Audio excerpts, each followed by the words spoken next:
한미일 정상이 내일 새벽 미국 대통령 전용 별장인 캠프 데이비드에서 만나 회의를 진행합니다.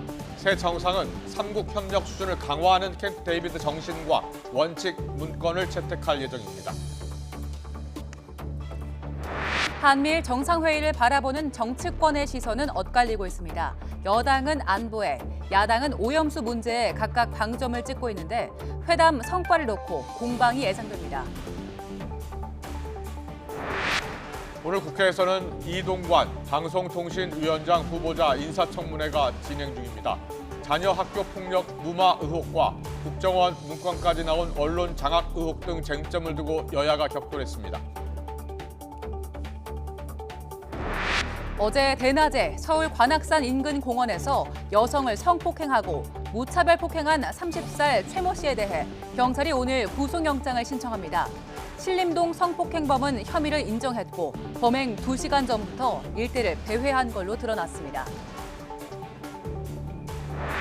한 의사도 의료기기인 뇌파계를 사용할 수 있다는 대법원의 판단이 나왔습니다. 뇌파계는 뇌파를 검출해 뇌종양이나 간질 등을 진단하는 데 쓰이는 의료기기로 그동안 뇌파계 사용이 한 의사 면허 범위 외의 의료행위인지가 쟁점이 되었습니다. 오늘도 33도 안팎의 무더위가 계속되겠습니다. 주말과 휴일에도 후텁지근한 가운데 소나기가 자주 내릴 전망입니다. 더 뉴스 이어가겠습니다. 한미일 정상회의에 참석하기 위해 출국한 윤석열 대통령이 미국 워싱턴에 도착해서 방미 일정을 시작했습니다. 공군 1호기를 타고 오늘 오전 워싱턴 공항에 도착한 윤 대통령은 정상회의 준비 상황을 최종 점검한 뒤 우리 시각으로 오늘 밤 미 대통령의 공식 휴양지인 캠프 데이비드로 이동합니다. 이어 조 바이든 미 대통령, 기시다 후미오 일본 총리와 함께 한미일 정상회의를 진행합니다.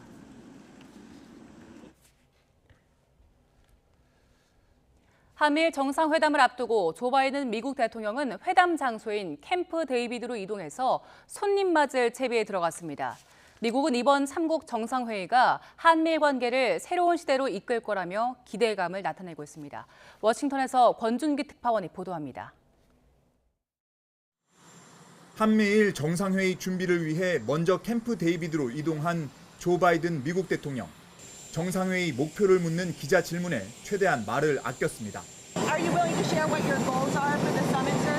Not till I finish them. 백악관은 바이든 행정부 들어 캠프 데이비드에서 처음 열리는 정상회담이라는 점을 내세우며 한국, 일본 정상과의 관계를 얼마나 각별하게 생각하는지 강조했습니다. 대통령 별장인 캠프 데이비드는 등산과 낚시, 승마 등이 모두 가능한 휴양지로 새 정상이 노타이 차림으로 산책로를 함께 걷는 장면이 연출될 것으로 보입니다. 미국 정부는 이번 정상회의를 기점으로 한미일 관계가 완전히 다른 차원으로 발전할 거라며 뉴 노멀, 새로운 시대를 예고했습니다.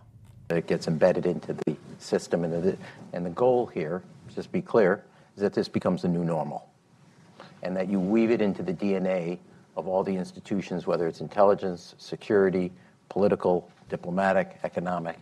매년 한미일 정상회의를 열도록 정례화하고 새 정상 간 한 라인을 구축하는 방안 등이 발표될 것으로 예상되는 가운데 세 나라를 중심으로 한 안보 협력체 출범도 논의될 전망입니다. 미 국방부는 군사협력 강화를 언급하며 발전된 삼국 관계는 쉽게 되돌릴 수 없을 거라고 밝혔습니다.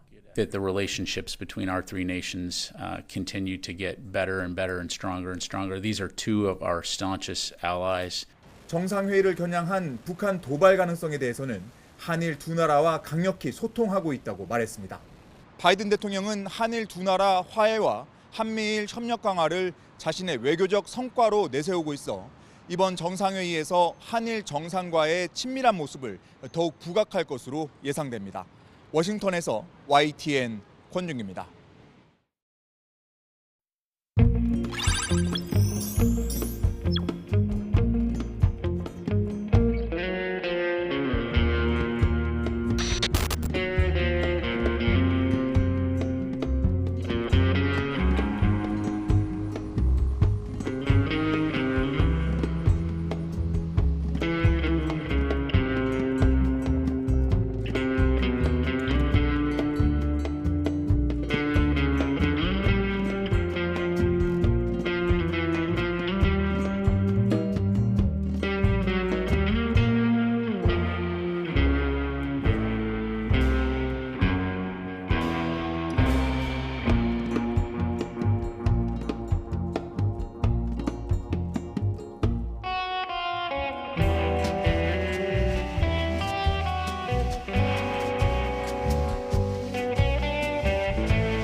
오늘 오전 국회에서는 이동관 방송통신위원장 후보자 인사청문회가 진행됐습니다.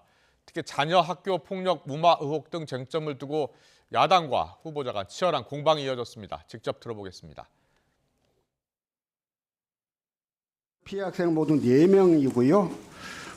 알고 계시겠지만 1학년인 3, 4월부터 팔과 가슴을 수차례 때리고 침대에 눕혀서 밟고 핸드폰을 뺏어서 게임을 하고 자신을 피해 다닌다며 책상에 머리를 300번 부딪히게 하고 매점에서 자신의 것을 사라고 강제해서 돈을 쓰게 했고 이런 내용들이 적혀 있습니다. 폭행, 괴롭힘, 갈취 이런 정도인데요. 이런 갈취라든가 핸드폰을 뺏었다든가 하는 거는 사실이 아닌 걸로 알고 있습니다. 아들이 혼날까 봐 아버지한테 거짓말했을 가능성은 없습니까? 한 10차례 불러서 물어봤습니다. 이 경우에 제일 중요한 건 솔직히 아무도 그 현장을 본 사람이 없습니다. CCTV가 있는 것도 아니고. 그렇다면 피해를 입었다고 하는 학생의 진술이 제일 중요한 거 아닌가요?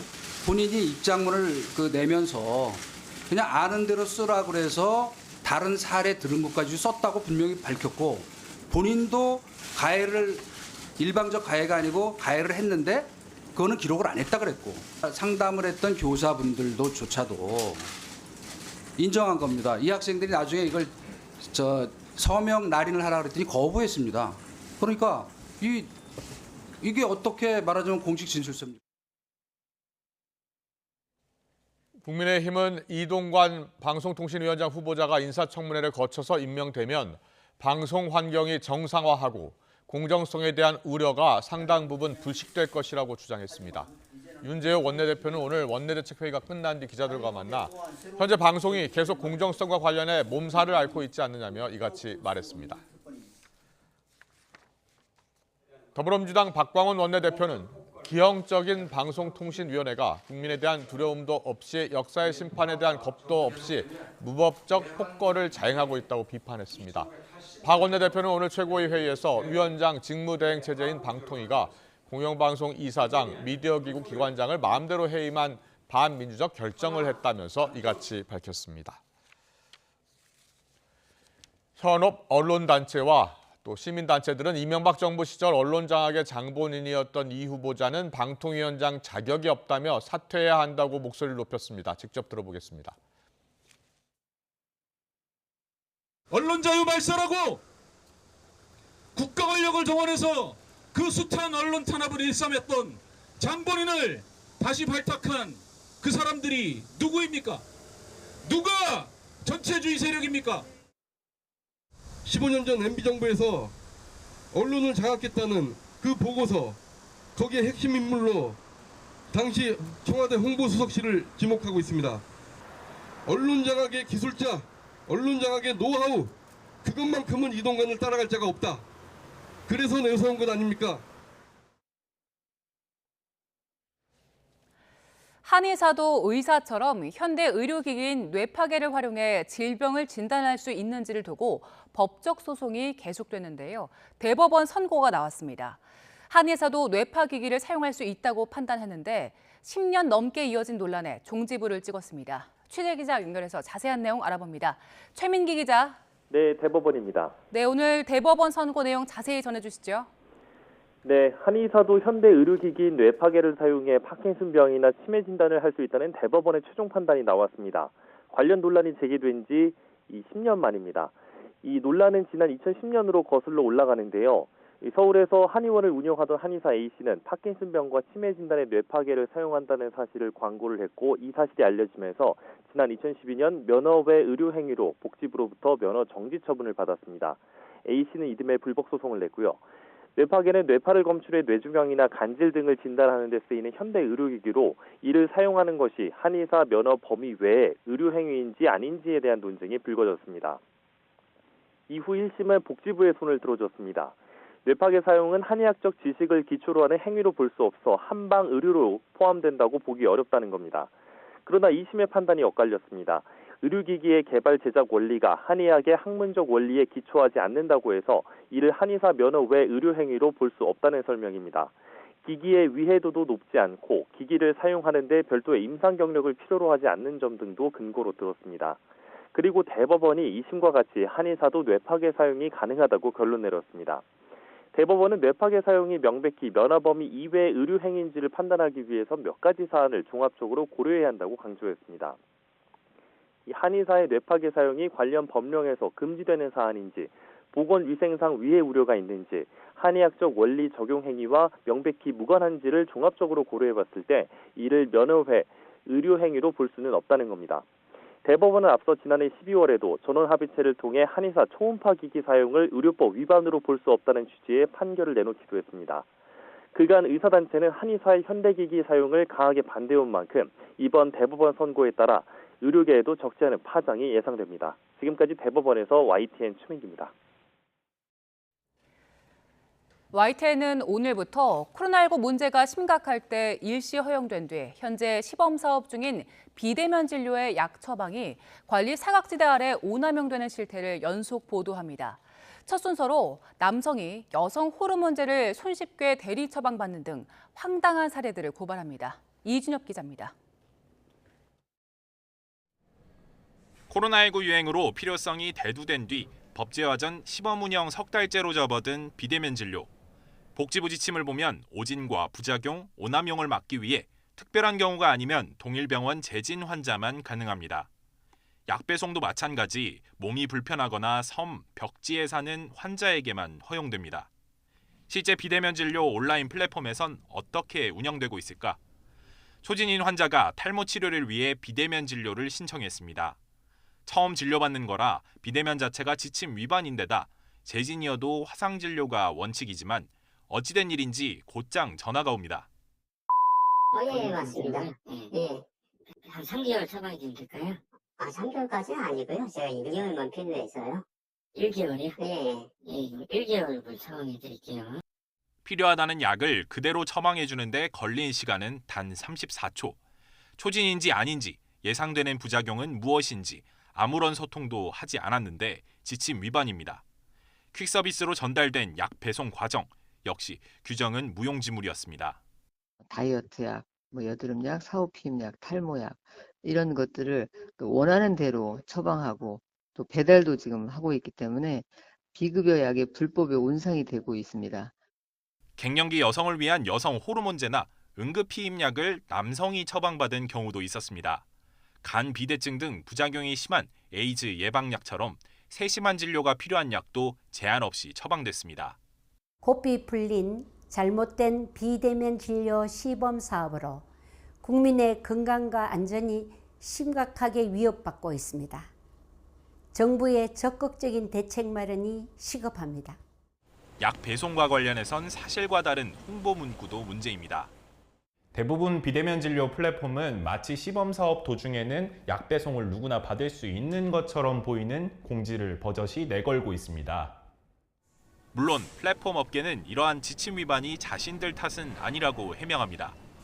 시범 사업안 자체가 초진 여부를 확인하거나 부적절한 처방을 감시할 시스템이 없는 채로 시행됐기 때문이란 겁니다. 시범 사업이 시작된 지난 6월부터 한 달 보름 동안 서울시 약사회에서 파악한 지침 위반 사례만 77건에 달합니다. YTN 이준엽입니다. 미국이 우크라이나에 대한 F-16 전투기 제공을 승인했다는 외신 보도가 나왔습니다. 덴마크와 네덜란드가 미국에 제공을 요청하면 미국이 곧바로 승인하기로 했다는 내용인데 실제 전투기 가동 시기는 여전히 불투명합니다. 보도에 김태현 기자입니다. 덴마크와 네덜란드가 F-16 전투기 이전 승인을 요청할 경우 미국이 신속히 승인하겠다는 확답을 각국에 전달했다. 로이터 통신은 한 미국 관리를 인용해 이같이 전했습니다. 로이터가 입수한 토니 블링컨 미 국무장관의 서한 내용도 공개됐습니다. 그는 F-16 전투기의 우크라이나 이전에 대한 미국의 전폭적인 지지를 표명한다고 적었습니다. 러시아 관영 스푸트니크 통신도 미국 당국자가 두 나라를 통한 F-16 전투기의 우크라이나 제공 승인을 확인했다고 보도했습니다. 미국 방산업체 록히드 마틴의 F-16에 대한 조종 훈련이나 수출한 F-16의 제3국 이전은 미국의 승인이 필수적입니다. 우크라이나는 러시아에 맞서기 위해 F-16 같은 현대식 전투기가 필요하다고 거듭 요구해 왔습니다. We also need modern fighter jets, without which no air defense system will be perfect. 미국은 그러나 전쟁 확대를 우려해 전투기 지원에 신중한 태도를 보였습니다. 그러다가 유럽 동맹국들의 압박이 커지자 바이든 행정부는 지난 5월 G7 정상회의에서 우크라이나 조종사의 F-16 훈련을 승인했습니다. 이런 상황 변화에도 우크라이나가 실제로 이 전투기를 언제 가동할 수 있을지는 여전히 미지수입니다. 앞서 우크라이나 공군 대변인은 올해 안에 F-16을 지원받기는 어려울 것으로 전망했습니다. 덴마크 국방부는 내년 초에는 조종사 훈련의 결과를 볼 수 있기를 바란다고 밝혔습니다. 우크라이나가 F-16을 가동하더라도 러시아 방공 체계를 고려할 때 게임 체인저가 될 수 없을 것이라는 신중론도 만만치 않습니다. YTN 김태현입니다.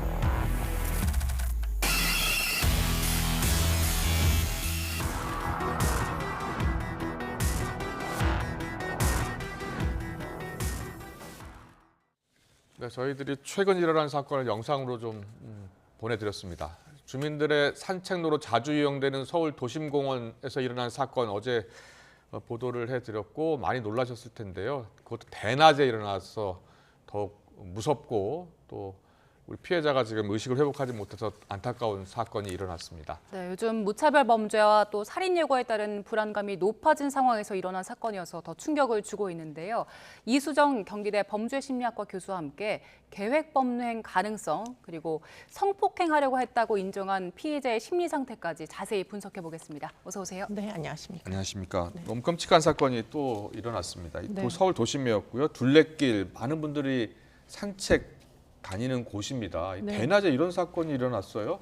네, 뭐 이게 대낮이긴 한데 네. 결국에는 지금 이 피의자 같은 경우에 아침에 나올 때부터 아마 계획을 했던 게 아닌가 싶은 게 이분은 신림동에 사시는 분이 아니에요. 그렇기 때문에 이제 일단은 독산동 인근이긴 하나 하여튼 독산동에서 이제 9시 55분쯤 이제 집을 나오셔서 11시쯤에 지금 이 신림동 공원 관악산 입구였던 것 같은데 거기에 도착을 했다고 합니다. 그러니까 뭐 상당히 1시간 이상 이동을 한 거죠. 그리고 나서 이제 일종의 등산로의 입구 어느 부분에서 CCTV가 없는 곳에서 무엇인가를 기다린 거, 피해자가 뭐 나타날 때까지 기다린 게 아닌가 이런 생각이 들고요. 그래서 공원에 도착한 시간 11시 50분 후에 사건이 발생을 했습니다.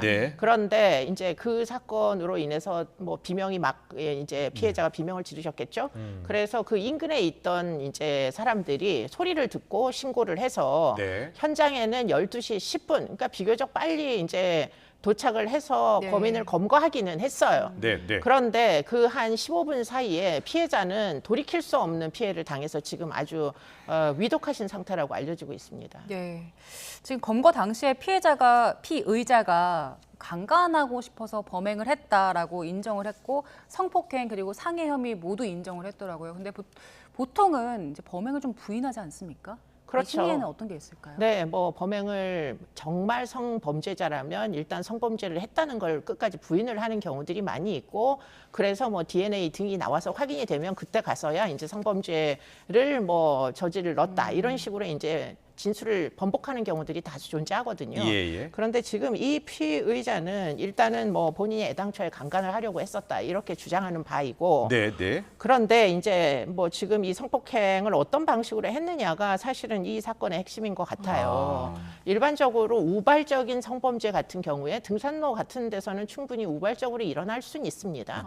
그런 경우에는 사실 뭐 미리 뭐 어떤 흉기를 준비한다거나 이렇게 일어나는 게 아니에요. 전형적인 사건들은 뭐 주먹질을 하거나 이럴 수는 있죠. 그런데 이 사람은 그냥 단순히 맨손이 아니었고 지금 이제 방어용 방어용으로 쓰는 뭐 손에다 이렇게 끼워서 쓰는 네. 뭐 너클이라고 알려진 네. 그 도구 둔기입니다. 네, 금속 둔기요. 네, 예. 금속 둔기를 미리 준비를 했는데 네. 그게 사실은 보통 이제 1개 정도를 방어용으로 그 구매를 온라인으로 할 수는 있어요. 근데 이 사람 양손에 모두 끼고서는 지금 저 피해자를 맞이를 한 겁니다. 그래서 피해자를 일단은 먼저 아주 끔찍하게 폭행을 해서 그 와중에 이제 비명을 지르신 걸로 보이고요. 네네. 그리고 나서 성폭행을 한 것으로 알려져서 이게 지금 이렇게까지 성범죄에서 치명상이 위독하실 정도로 치명상이 일어나는 경우들이 다수인가? 그거는 그렇지 않거든요. 예. 그래서 이 사건은 조금 더 이 이제 피의자의 애당초 범행 동기가 무엇이냐 네. 하는 것을 좀 살펴봐야 될 필요성이 있는 사건으로 보입니다. 네, 지금 뭐 일단 성폭행하려 접근했다는 취지로 진술을 하고 있다고 하는데요. 좀 더 자세히 수사를 해봐야지 진짜 의도를 알 수 있을 것 같은데 먼저 CCTV가 없는 곳을 골랐다. 그리고 네. 금속 둔기를 준비했다. 상당히 계획적이에요. 네, 뭐 애당초에 그 집에서부터 이 둔기를 가지고 나갔다면 이거는 무슨 일을 할지 하는 걸 계획을 한 거 아니겠습니까? 더군다나 이 장소를 이 사람은 어디가 인적이 드문지 알고 있었다고 해요. 그 전에 가본 적이 있어가지고. 그러니까 CCTV가 없고 인적이 가장 드문 장소에서 숨어서 기다리고 있었을 개연성이 굉장히 높아서 네. 그러면 이 범죄를 저지르기 위해서 이게 이제 아침 9시에 뭐 전후 9시 때에 이제 일단 집에서 나온 그런 사건이다 보니까 아마 그 전에 둔기를 준비했겠죠. 그럼 이 사람은 아침부터 도대체 이런 일을 하려고 계획을 했다는 이야기가 되는데 참 일반적이지 않죠. 왜냐하면 우발적인 성범죄는 대부분 야심한 시간에 일어난다거나 술을 마신 상태로 일어난다거나 이런 게 일반적인데 지금 약물도 음주도 전혀 지금 확인이 안 됐다고 합니다. 이 피의자로부터는. 네. 그리고 피해자가 전혀 모르는 사이였잖아요. 그럼 이것도 묻지마 범죄로 볼 수 있는 겁니까? 그래서 지금 이제 걱정이 이게 이제 비면식 관계이다 보니까 지금 일어나는 일련의 이제 어떤 비면식 관계에서 뭐 발생하는 무차별 어떤 폭력 사태, 신림역 사건, 또 분당 서현역 사건 다 그렇잖아요. 네. 그런 사건 끝에 이제 예고글이 뭐 굉장히 많이 올라오고 있잖아요. 그래서 예고글도 지금 수사를 하고 일부 이제 뭐 구속을 시키기도 하는데 그 연장선상에서 일어난 사건이 아닌가 하는 생각이 들어서 뭐 이거는 뭐 저의 그 어떤 의심뿐만 아니라 경찰에서 그런 의심을 하고 지금 이 사람의 이제 블로그 글 커뮤니티 활동 이런 것들 다 수사를 하고 있다고 알려지고 있습니다.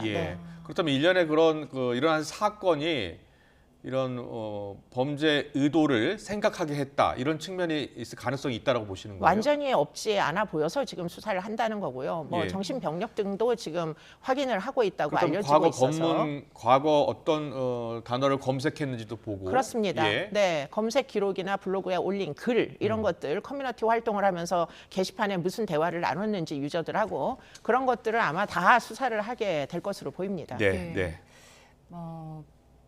예고글이 상당히 많이 올라오고 있는데 이제 연관성이 확인되면 그 살인 예고글, 범행 예고글에 대해서 조금 더 철저하게 들여다보긴 해야겠습니다. 네, 지금 그 예고글 중에 그야말로 무차별적으로 사회를 향한 어떤 격한 심정 때문에 올리는 글도 있고 장난글도 있고 또 이제 가장 뭐 이 사건과 좀 연관성이 있어 보이는 거는 이제 남성이 여성을 공격하겠다, 또 여성이 남성을 공격하겠다 하는 그런 말싸움들이 온라인 게시판을 통해 가지고 지금 굉장히 상승을 하고 있거든요. 그 끝에 지금 이런 사건이 이제 아침부터 계획하여 일어난 거라면 이건 정말 상황이 심각하다. 이 블로그의 이제 커뮤니티의 액티비티를 활동을 그대로 내버려둬도 되는 건지 사실 그 부분을 논의를 해야 되는 상황이 벌어지게 되겠습니다. 좀 더 수사가 필요하고요. 철저하게 좀 조사를 해야 될 것 같은데 지금 그 둔기를 사용했잖아요. 금속 둔기를. 그런데 이 금속 둔기가 호신용으로 이제 쓰인다고 하던데 이게 인터넷을 통해서 판매가 되고 있다는 거 아닙니까? 그렇습니다. 지금 이제 그 사람들이 불안하니까 온라인을 통해 가지고 호신용품 구매를 굉장히 많이 하고 있고요. 그런 중에 이제 뭐 3단봉도 있고 또 전기 충격기도 있고 지금 이제 그림에 나오는 게 저게 너클의 모습입니다.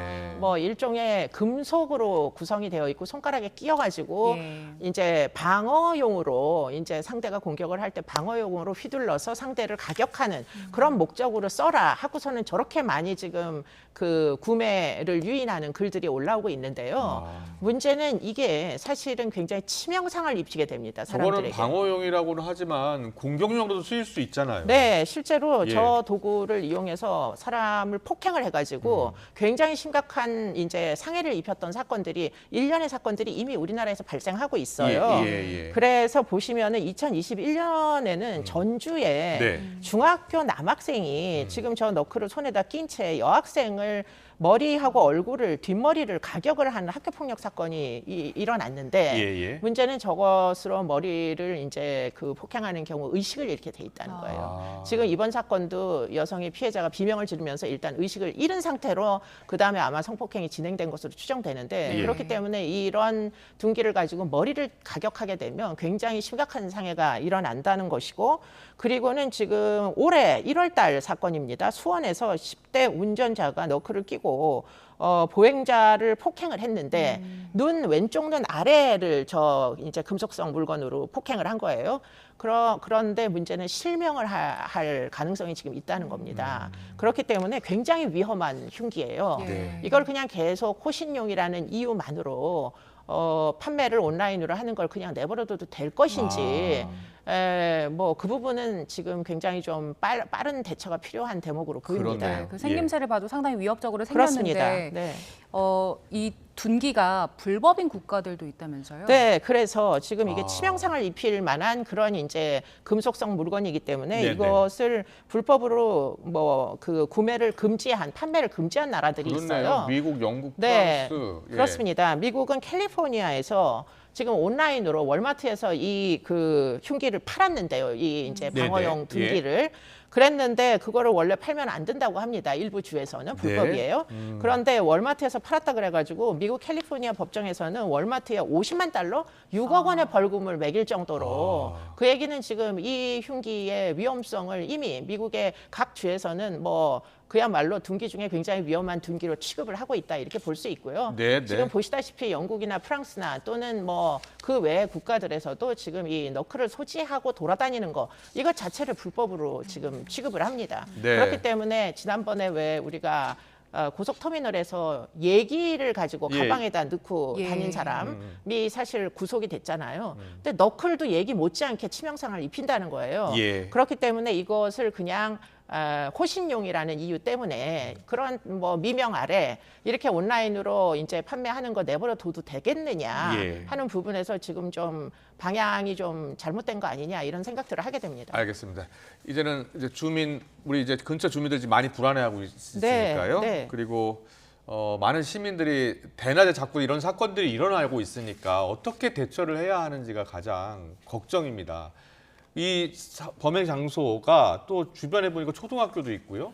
시민들이 자주 다니는 곳이잖아요. 어떻게 대처해야 되겠습니까? 근데 일단은 지금 CCTV가 없는 장소라고 알려지고 있어서 지금 이런 이제 주민들이 많이 이제 이용을 하지만 등산로라는 이유 때문에 사실 CCTV를 부착하지 않은 곳은 지금이라도 부착을 하는 것이 맞겠다 이런 이야기를 하게 되고요. 또 지금 무슨 신고를 했는데 경찰이 15분 만에 도착을 한 것으로 지금 알려지고 있어요. 그런데 이제 순찰을 도실 때 아무래도 뭐 살인 예고글이 지하철역 중심으로 올라오다 보니까 지하철역 사람들이 모이는 곳에는 이제 지금 치안력이 배치가 돼 있어요. 그런데 문제는 범행은 얼마든지 빠른 속도로 진화합니다. 그렇기 때문에 당연히 경찰이 있는 곳을 피해서 지금 이런 허술한 곳에서 지금 일어난단 말이죠. 그렇기 때문에 지금 빠른 이제 시간 안에 어떤 기존의 치안 방식을 조금 더 지금 범죄가 일어나는 이제 그 속도를 따라잡을 수는 없지만 지금이라도 이제 순찰력의 배치나 이런 것들 다시 한번 생각을 좀 해보실 필요가 있다 이런 생각이 듭니다. 사각지대를 들여다본 거네요. 네, 사각지대를 노린 거죠, 이 친구가. 그러니까 이제 우리도 경찰력도 이 사람의 이제 범행의 수법, 따라서 이제 변화가 필요한 거죠. 빠른 네. 속도로. 네. 그 신림동에서 흉기난동 사건, 조선의 흉기난동 사건이 벌어진 지 얼마 안 됐습니다. 그리고 또 다시 신림동에서 이런 사건이 발생해서 사실 신림동 근처에 이제 거주하는 분들 네. 상당히 불안해하시더라고요. 네, 굉장히 많이 불안해하실 겁니다. 그런데 이제 어쨌든 지금 이 사건은 사실은 굉장히 안전하지 않은 지대에서 일어난 것이 분명하기 때문에 CCTV도 네, 없고 네. 인적이 드문 약간의 이렇게 외진 좀 골목 같은 데서 일어난 사건이에요. 아마도 사람들이 많이 다니는 그 등산로에서 피해자를 끌어다가 눈에 띄지 않는 사각지대로 옮겼을 수는 있겠지만 어쨌든 등산을 하실 때 혼자서 다니시지 마시고 네. 가능하면 낮 시간대에 뭐 같은 동반자들을 함께 그렇게 등산을 하시는 게 좋겠다 당분간은 그런 네. 말씀을 드리겠습니다. 아, 네, 좋은 말씀이시네요. 지금은 워낙 또 이런 사건이 자주 일어나고 그러니까 같이 등산도 다니고 그렇습니다. 네. 주변 사람들과 함께 움직이는 게 네. 좋다라는 말씀해 주셨습니다. 근데 지금 특별 치안 활동 기간 아닙니까? 네, 순찰 맞습니다. 근무. 네. 이런 기간에도 이런 강력 사건이 발생을 했어요.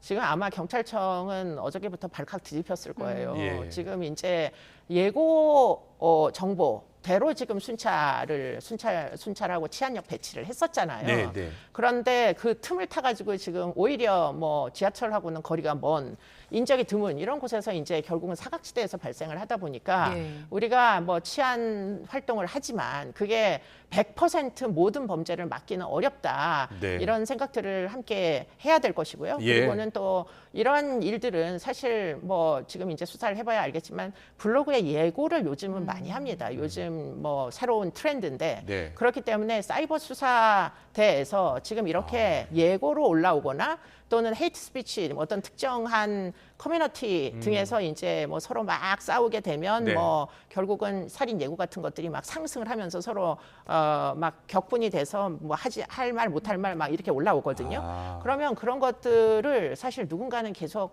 감시를 하면서 그래야 모니터링을 되겠네요. 사실 해야 됩니다. 예, 그렇기 예. 때문에 그러한 온라인 수사도 좀 더 집중을 해야 되는 거 아닌가 그런 생각을 하게 됩니다. 예, 범죄 현장뿐만이 아니라 이제 온라인 커뮤니티도 잘 들여다봐야 그렇습니다. 한다. 네.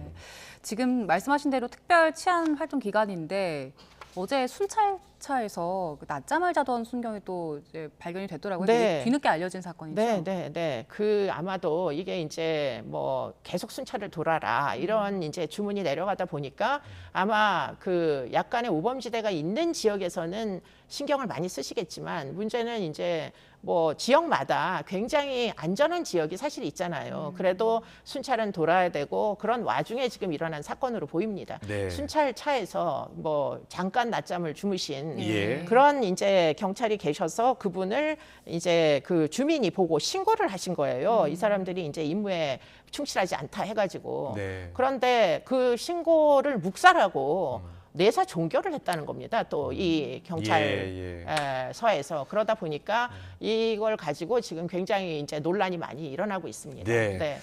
자, 경찰의 대응 대처 좀 더 신속하고 좀 더 주도 면밀하게 지금 해야 될 것 같은데 한편에서는요, 이 흉악범 진압했을 때 또 면책권 좀 강화를 해줘야 한다 경찰에 대해서요.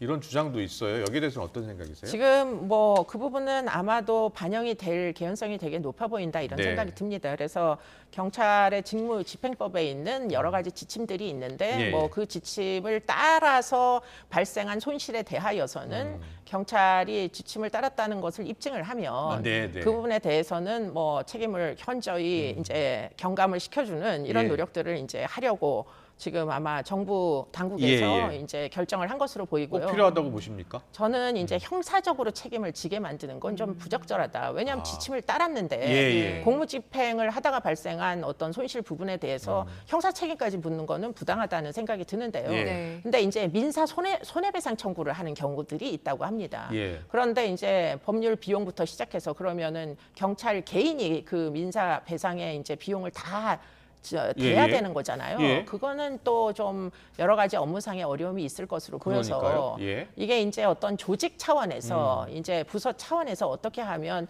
집단적으로 대응을 할 거냐 네. 하는 부분에서 좀 논의를 해보실 필요가 있겠다 이런 생각이 듭니다. 뭐 보험 등 예, 다양한 그러니까요. 제도들을 활용을 하는 게 좋을 것 같다 이런 생각입니다. 예, 네. 그리고 대처법 얘기도 좀 해볼게요. 이번 사건이 인적이 드문 곳, 네, CCTV도 네, 네. 없는 곳에서 발생했는데 네. 이런 곳을 지나다니다가 맞닥뜨리게 됐을 때는 어떻게 대응해야 될까요? 저도 이제 상황을 상상하면서 해봤는데 잘 모르겠더라고요. 네, 뭐 약자들이 스스로 알아서 자구적인 노력으로 본인의 신변을 보호한다는 거 일단 원천적으로 어렵고요.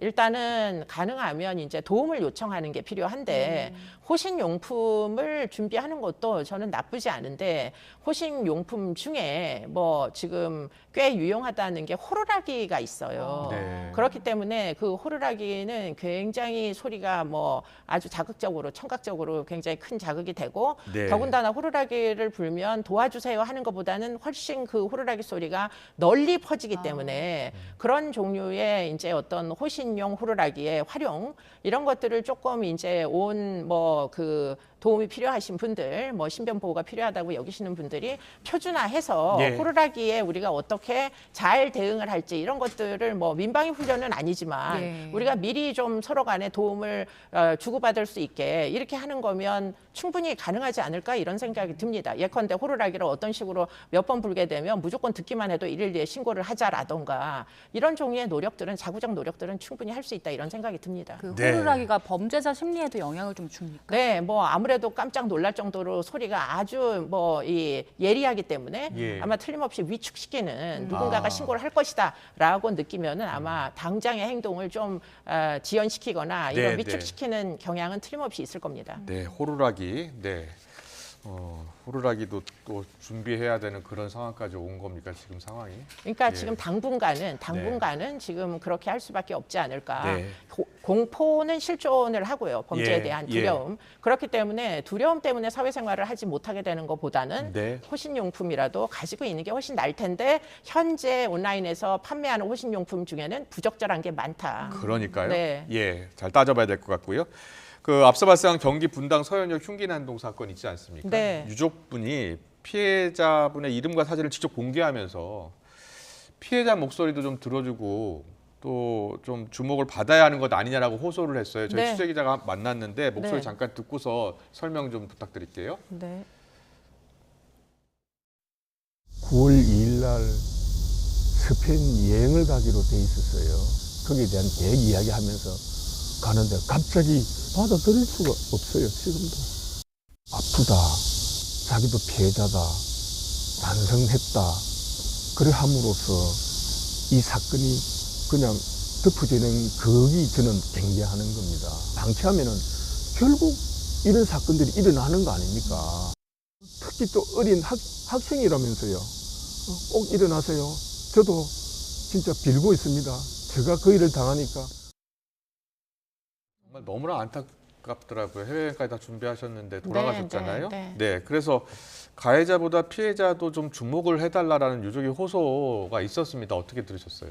너무 절박하게 예. 들렸고요. 지금 저 분이 그 돌아가신 분이 첫사랑이었다고 네, 그렇게 네, 말씀을 맞습니다. 하셔서 뭐 더 가슴이 아프다 이런 생각이 드는데요. 예. 그런데 이 사건은 아까 이제 유족분께서 말씀하신 대로 피해자가 뭐 지금 생사를 넘나드는 피해자가 또 있잖아요. 그렇습니다, 지금. 예. 그렇기 때문에 그 피해자가 이제 겪어내야 될 문제는 굉장히 심각한 이제 뭐 병원 의료비부터 시작해서 뭐 회복할 때까지 굉장히 많은 지원이 그렇죠. 필요한 거 아닙니까? 예. 그렇기 때문에 장기간의 지원을 결국은 개인에게 맡기지 말고 예. 결국 이제 법무부가 정부가 나서서 피해 회복까지 도와줘야 되는 거 아니냐 이런 말씀을 하시는 건 충분히 타당한 말씀이시고요. 예. 지금 법무부에서도 지금 저 이제 생사를 넘나드는 저 피해자를 지원하기 위해서 의료비 지원은 어떻게 해서든 뭐 법무부 예산으로 하겠다 이렇게 발표를 한 것으로 알고 있습니다. 네. 그렇기 때문에 지금 그런 이제 뭐 여러 가지 후속 조치 같은 것들이 좀 집행이 빨리 됐으면 좋겠다 이런 기대를 가져봅니다. 네, 우리 피해자분 지금 의식을 찾지 못하고 있는데 의식을 회복했으면 좋겠고요. 앞서 여러 문제점 가운데 이 호신용품 제대로 한번 팔아도 되는 건지 검토할 필요가 있을 것 같습니다. 이수정 경기대 범죄심리학과 교수와 짚어봤습니다. 잘 들었습니다. 네, 고맙습니다.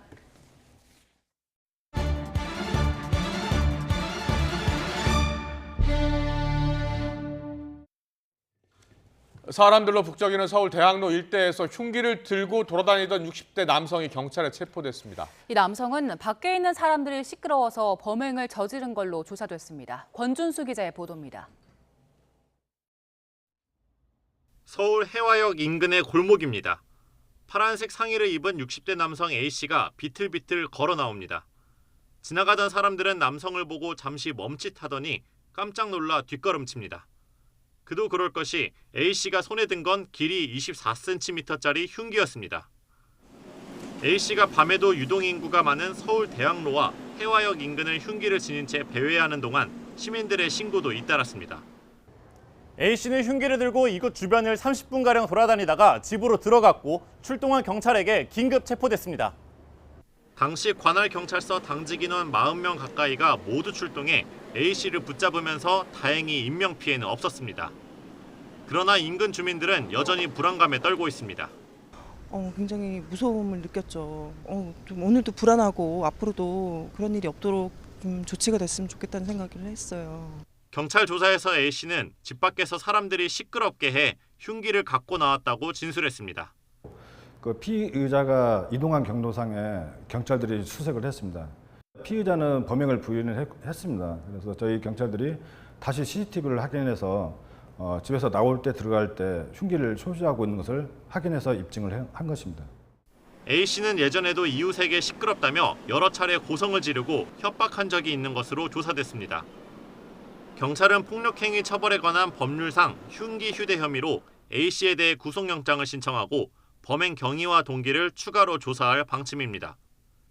또한 범행을 사전에 준비한 정황 등이 드러나면 살인 예비 혐의를 적용하는 것도 검토하기로 했습니다. YTN 권준수입니다.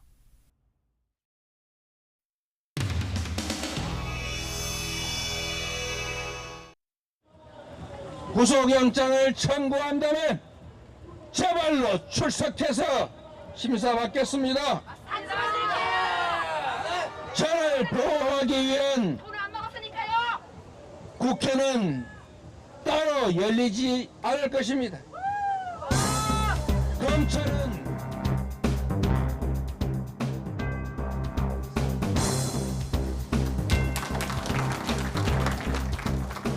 저희 발언했을 때 핵심이 이야기가 많이 나왔다고 들었습니다. 네. 굉장히 격한 상황까지 벌어졌다고 했는데 어떤 이야기도 나왔고 실제로 혁신이 관련해서 앞으로 어떤 계획 갖고 있는지 말씀 부탁드리겠습니다. 뭐 대단히 격한 상황은 없었고요. 오늘 의총에서 당 대표 및 지도부의 총사퇴를 건의하는 내용도 있었다고 하는데 좀 어떤 내용이었나요?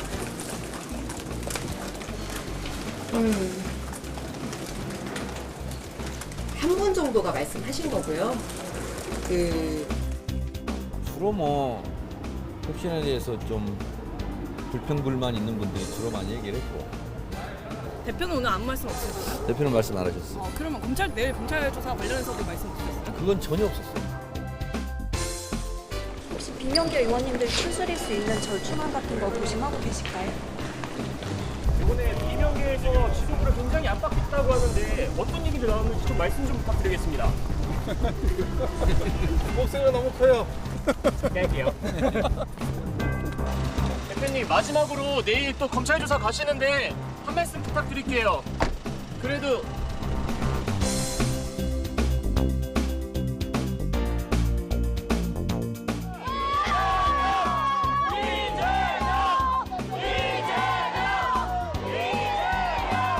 벌써 네 번째 소환입니다.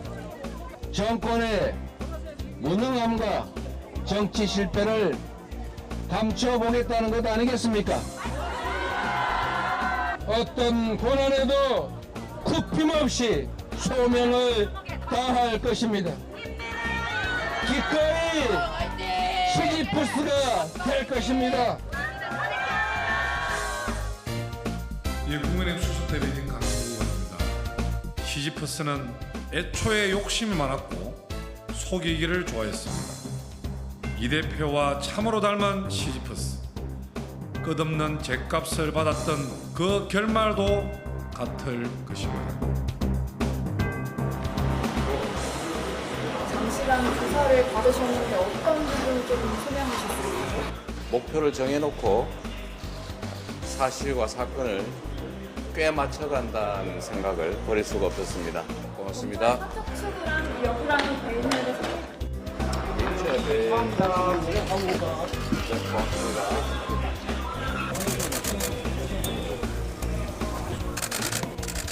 조금 더 좀 많이 하면서 그렇게 생각해요.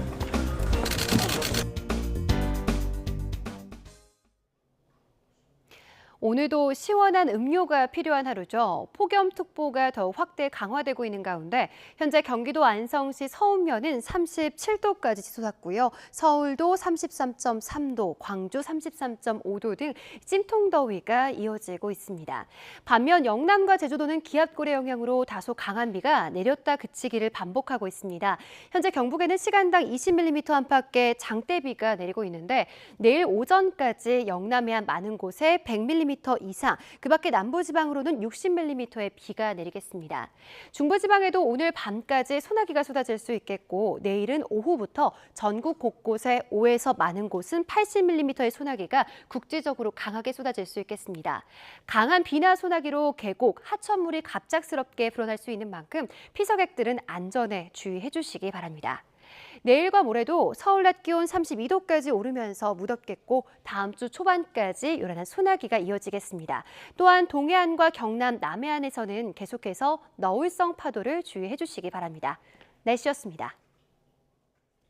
네, 이슈를 더 쉽게 전해드리는 더 뉴스 다음 주에는 더 준비하겠습니다. 잠시 뒤에는 뉴스큐가 방송됩니다. 시청해 주신 여러분 고맙습니다.